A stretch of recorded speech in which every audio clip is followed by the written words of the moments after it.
Welcome once again to Breakfast Central. Away from Kaduna State, let's go to the Southeast, where Imo State Governor Hope Uzodimma, who is also the chairman Southeast Governors Forum, has appealed to the people from the Southeast to come together and save the zone from the clutches of the enemies who want to derail the progress of Igbos beyond where they are today. The governor made the appeal yesterday at the opening of the Southeast Summit on Security and the Economy. The governor echoed that the summit was organized to take decisions that will affect the entire zone on security, economy, and even cooperations between one state and another. Hence, he said, and I quote, "The summit heralds a glorious new dawn for Igbo." Joining us this morning is Chinenye Mba-Uzoukwu, who is a trustee for the Society of Igbo Professionals. Good morning, and thank you very much for joining us. Good morning, and thank you for having me. All right. Talk to us about why it is important that this Southeast Summit is holding at this time. It is said that, it's a very interesting time in our polity and our economy as a country. So why is it holding, and why is it important for it to be holding at this time, especially for the Igbo people? Thank you for having me. The summit is an intentional approach to sorting out some of the problems that we have all been witness to over the past few years, in which we have had some form of economic paralysis, quite a lot of agitation within the region, insecurity, widespread insecurity, which has in turn led to kind of like challenges within the society and the economy of the Southeast. The governors had convened the forum to create a large stakeholder group to discuss the problems and figure out what needs to be done, not just to end the insecurity itself, but also to kind of restart the economy of the Southeast. And that involved bringing everyone together to have a conversation. It's not the first time it has happened, but this is the first time that we have had this happened since the political changes in terms of the administration. So it really is a realignment and a restarting, really, of if you like, a reactivation of earlier efforts that have been made. And it's post-welcome. It's particularly important in the context of Nigeria. I mean, there's no one who doesn't understand that since 2020, 2023 general elections, the entire country has been more or less, if you like, asking itself questions. The Southeast is not is a part of the country of Nigeria, needs to solve its own problems, work with the federal government in terms of solving those problems in order to take things forward. It's in the interest of all of us, and so it's a very, very welcome development. And yesterday, I think, was a clear signal to all people, wherever they may be, and it's a clear signal to the world, indeed, that the work is actually started and it's coordinated in the way it needs to be at a regional level in order to solve these problems. Yeah, well, I totally agree. There's a lot of issues that need to be solved, but of course it will be solved mostly by the Southeast political leadership and, every other person who is a major player in that space. For a long time, Southeast governors have been criticized heavily. And of course, not just, governors, including National Assembly members, the State House of Assembly members, criticized heavily for being betrayals, to those people, who voted them into power and who entrusted, the polity in their hands. Aside all the talk that we are seeing, because there's also talk, I saw that Governor Alex Oti spoke yesterday. Ngozi Okonjo-Iweala, of course, gave a speech yesterday. Chukwuma Soludo, the governor of Anambra State, gave his own speech. And there are bits and pieces that we can pick out of, these speeches. But aside all the talk, what do you think is really lacking, with action and getting the Southeast to work and be, a much more productive region? I would say, well, let's not. I hear a lot of very simple statements coming, and of course, all of us are witness to that as well, in terms of almost like dumbing down. I'm sorry, I think there was a slight lag. Yeah, go ahead. Okay. I was saying that it's important not to kind of like simplify the issues, not just in the Southeast, but across the entire country. It's an incredibly complex country. Oftentimes when we think about Nigeria, we forget that it's a country of 200 million people, over 300 ethno-linguistic groups, different cultures, different faiths, and clearly arising from that with different expectations. For a very long time, the Southeast has been speaking, literally crying out around this issue of what we consider to be marginalization. And with the clear reasons for doing so. Along with that has come a sense of alienation of the people, and largely the young people across the region. A sense that this country is not doing for them what they really wanted to do, and that more importantly, they're not seeing the possibility of this changing. That is tied directly into a number of things, one of which is political leadership, of course. The sense that you do have people who have your interest at heart and are canvassing those interests within the context of a federal Nigeria, and being able to attract the necessary kind of attention and resources that you need to be able to turn things around. So you've got the political leadership, but you've also got the economic situation at hand. You cannot have a burgeoning population, youth population, and not have adequate, a capacity to allow them, for them to actually express themselves. And we all know that the Southeast is populated by people who are naturally entrepreneurial, intentionally enterprising in the way that they approach things. They solve problems for themselves. One of the things that is most characteristic of the Southeast is that at our community level, we build our churches, we build our hospitals, we build our markets, we build our roads through self-effort. And so the role of government really, which is to support that, is extremely important. And with the two working together, you can have the kind of growth that has not had this, that has been able to absorb the energies of our young people.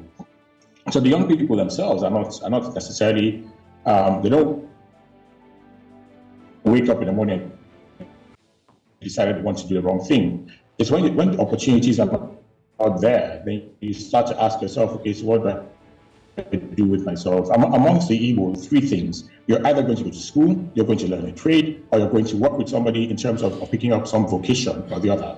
And so every person, and for us, once you're not doing one of those three things, you're considered to be an idle person. And this is almost like a stigma in our society. And so that energy that comes from young people who are unable to express themselves, get jobs, and make a living for themselves and be useful and to progress, is a lot of pent-up frustration that we find amongst the youth in the Southeast. It has to find its expression somewhere. And so the whole idea is, listen, solving the insecurity is a critical part of enabling an economy to emerge or to re-emerge. In the past, we didn't have these issues. Now that we have these issues, we definitely have to solve them. And it has to begin by solving the insecurity issues. And on the other side, you cannot solve the insecurity issues unless you provide people with a sense of hope and a clear pathway that they can follow, in which they say, if I invest myself and my energies in this manner, I will be able to take care of myself. The Southeast doesn't ask for handouts from anyone. The Igbos are not that way at all. They're really enterprising, hardworking people. So when we see things going wrong in that direction, we need to ask ourselves, what can we do to correct it? And actually, this is really what this means, showing that there is a coordinated sense of our approach to creating an economic base. And the governor spoke about that yesterday. They talked about regional efforts around insecurity, but they also spoke about regional efforts around education, around roads to connect the economy of the Southeast and link it to the national economy. They talked about investments in agriculture. They talked about investments in industry, creating an industrial park in different cities. I mean, it was really incredible statement of intention, and I think it's a very, very loud signal to all our people across the world. But very importantly, it's a very, very strong statement to the youth. So we have a plan, and if you work with us, we will deliver this plan. So much has been said, and of course we cannot ignore the fact that September 29th is a day to commemorate the journey that a lot of the Igbo have come from, the journey, the lives of those who have been lost in the fight for independence from the British. We cannot completely ignore that. Now, if we look at the journey from then, it's been about 57 years up until now. How would you rate the progress we've made so far? How would you rate the progress that has been made so far? And, what are the hopes for the coming years? There's a plan, a 100-year plan. I did see talks about the 100-year plan. How can Igbo people around the world, those in Nigeria and in the diaspora, come together to achieve this plan?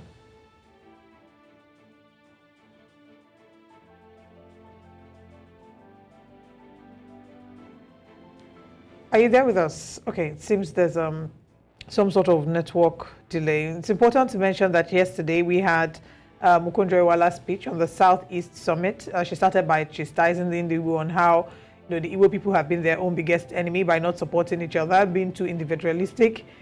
She talked about leaving the sense of common purpose and focusing on fragmentation. All right, we have our guests back in the studio with us. Can you hear us?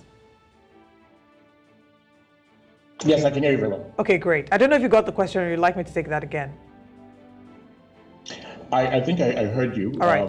You talked about, you gave a proper historical context to some of the discussions that we had yesterday, and you were trying to situate that within the independence itself and the journey since then. And I just wanted to say that it's very important that we never lose sight of that.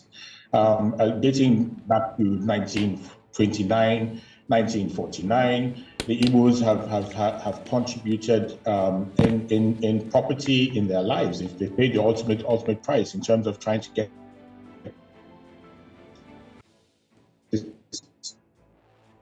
this country, even before it was eventually put together as get this country going. I mean, you remember the Mba-Women's riot, you remember the coal miners' strike in Enugu, and of course we cannot forget the Nigerian Civil War, which was essentially a war of self-determination. People saying, well, we want to actualize ourselves. We have not seen a way to do so. And at the same time, we're also losing our lives. And so we have to find a way of protecting ourselves. I think going forward, and you look at what we've done through from 1960 to date, I think you'll find that Igbos are, to use Chinenye's word, they almost like the glue that kind of like holds the country together. We've never been reluctant to travel anywhere in this country to establish businesses, establish our homes, our families, and build the places in which we live. Everywhere that Igbos live in, they build and contribute to the economy of that place.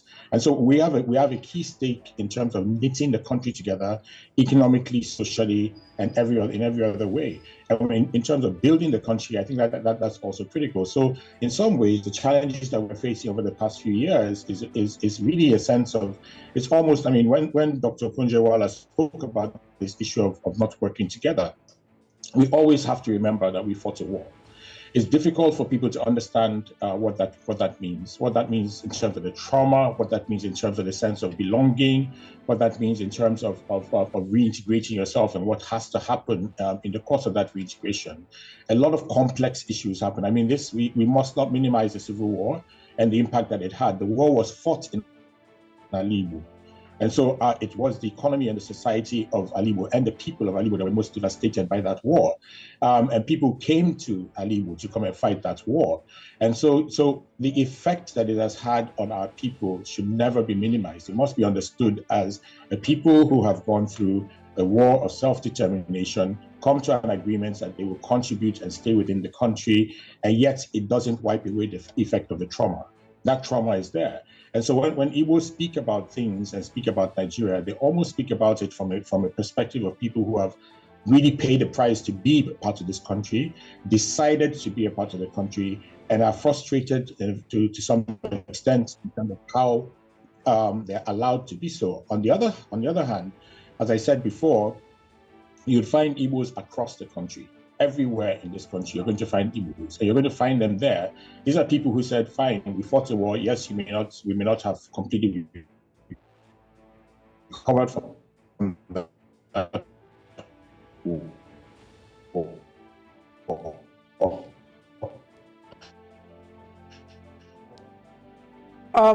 and try to space. No, we are part of this country called Nigeria. Places into Jos, into Sokoto, into River State, or into the southwest. We're building, and this is something that we always want Nigeria to keep in mind, our fellow Nigerians to keep in mind, and to accept that we have made a commitment to the country, and we don't intend to break that commitment. We will build as we always have and as we always do. At the same time, as we say, you cannot shake your hand. Well, it takes two to shake hands. All right. And so this is a constant attempt to reassess and build that relationship on a basis of progress. I'd like to quickly, chip in at this point. You've talked about how, in reference to Okonjo-Iweala's speech, where she talked about the individualistic nature of the Igbo people and not being able to come together, in a way to aid political inclusivity. You'd also, gave an a backdrop to this about the fact that there's been a lot of trauma that the Igbo people have gone through, fought a war. Would you say that as a country, that we've been able to honor the journey that the Igbo people have gone through? Would you say that we've been able to honor the trauma and help to find some healing and reconciliation? And I ask this because if you go to Rwanda, Rwanda is very particular about the 1994 genocide. It's almost impossible for you to come into Rwanda without understanding its history, without visiting the memorial center where this happened, where there are relics of the war, and then you're able to get an in-depth understanding. But would you say that we've done enough to be able to honor that journey and ensure that we maybe do not find our way back there again, and in some measure aid the healing that you speak about? That's a great question, and three things that I'll talk about. The first, in that context, the first is that in a sense, Nigeria as a whole has not. For many years after the war, it was almost an anathema to even speak the word Biafra and to examine the issues that Biafra itself was an expression of. And so we've got generations who grew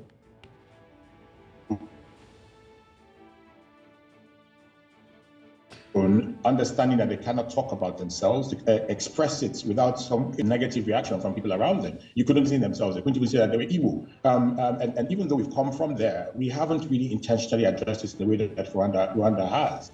The second point I want to bring up around that is that when you travel across the East, you're not going to see memorials of the millions of people who died. The people themselves are hiding and internalizing and unable to actually express that they actually lost people, grief, the way that we normally express grief as human beings. The cenotaphs should have been there. You would find in other countries of the world, they're not there. There's even a sense that if I do this, will I attract the wrong attention? Will it be taken in a negative manner? And a clear example of that is the National War Museum, which actually sits in my village, my village land, my village's land in Namafo, is in Winumahian. There is a National War Museum where the relics were put together. And even as it is, you can, it's dilapidated, it's not taken care of by the government, the roofs, the zinc roofs are off, all sorts of things. It's just like they brought these things there and abandoned them there. And so, but every time we go in there, you gain some sense of it. And if we're not able to maintain this, the only real national symbol of a reconciliation, of a war that was fought and ended and the reconciliation happened, then that tells you the regard that people are paying to this issue. Lives were lost on both sides of the war. Both are represented at the War Museum. The story is told at the War Museum, but that place is abandoned. Whereas it ought to be a place that people go to from all over the country and kind of like immerse themselves and understand the thing, which brings me to my third point, the way that history was removed from the curriculum, and the way that it has been put back in and what is being taught about that history. You see, if we don't tell the story properly, then we're clearly trying not to understand and to solve and to put behind us the things that have happened. When you look at the way that the history was removed from the curriculum, and for almost an entire generation has grown up not understanding why that war was fought. You cannot fight a war and lose 3 million people and not explain to people what happened and why. And the discussions and muting those discussions over the generations has not helped matters at all. So it doesn't help when Igbos are telling themselves from generation to generation, this is why we fought the war, and the rest of Nigeria is like looking and saying, what are they talking about? If we really want to integrate, if we really want to build a nation, as all nations are built, there are very few nations in the world that have not come out of war, have not come out of the process of fighting. Nation building itself sometimes has involved physical conflicts. But every nation resolves those by open conversation. So I think you've hit the nail on the head. We are on the journey, but we need to be very much more intentional, and all of Nigeria needs to come along in having this discussion around what it means to be a part of a country that you call my nation and for which you want to pay the supreme sacrifice. Well, sadly, that's extremely important. Decades after. Yeah, I was just going to say, sadly, many decades after, we still have tribalism and almost anti-Igbo mentality. And, you can almost sense it, in certain aspects of Nigeria. But it's still, obviously a lot of work that we'll need to do and we'll continue to do. Thank you very much, Chinenye Mba-Uzoukwu, for joining us. Very interesting speaking with you, and we hope that the Southeast is able to learn from the Southeast Summit, and not just learn, but of course, there's actually political will to put these things in motion after speeches have been made. Thanks for joining us once again.